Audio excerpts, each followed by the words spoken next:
Here we are at the Yellow Pine Solar Destruction Zone in the South Pahrump Valley, and I wanted to show you what the landscape looked like before NextEra Energy and Kiewit Construction Company bulldozed the land.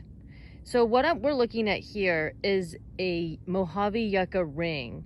You can see that these guys grow in a kind of circle, and their root systems are connected underground, just like the creosote, and they can be thousands of years old. The creosote, which we have an example of here, the creosote root systems can actually be as old as 11,000 years. So the Mojave Yucca are a fantastic plant. There were 92,000 Mojave Yucca on the Yellow Pine solar site, and they are cutting them all down and bulldozing all of them. Another really tragic thing about this type of solar development is that they, of course, just bulldoze the soil and they scrape away the soil. And this is what the natural desert pavement looks like before they've bulldozed it.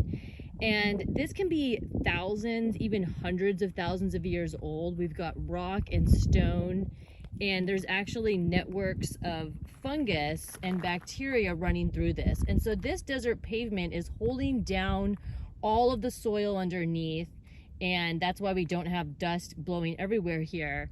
And it is also storing carbon. So just like a forest, the deserts are storing carbon in the soils themselves and in the amazing ancient plants such as the Mojave Yucca and the creosote. Now this whole area is actually proposed for solar development. So the BLM would like to permit 30,000 acres of solar development in the South Pahrump Valley, all over here. And it would all be bulldozed just like the Yellow Pine solar site. So as you can see here, the desert pavement has been removed, and you can see some of the yucca there that have been cut down. They are cutting down 92,000 Mojave Yucca on this site, and there's a total of about 500,000 Mojave Yucca in the South Pahrump Valley that will be destroyed. Again, you see a yucca there with a little bit of the desert pavement around it, but for the most part, they have to clear this entire 3,000 acre site.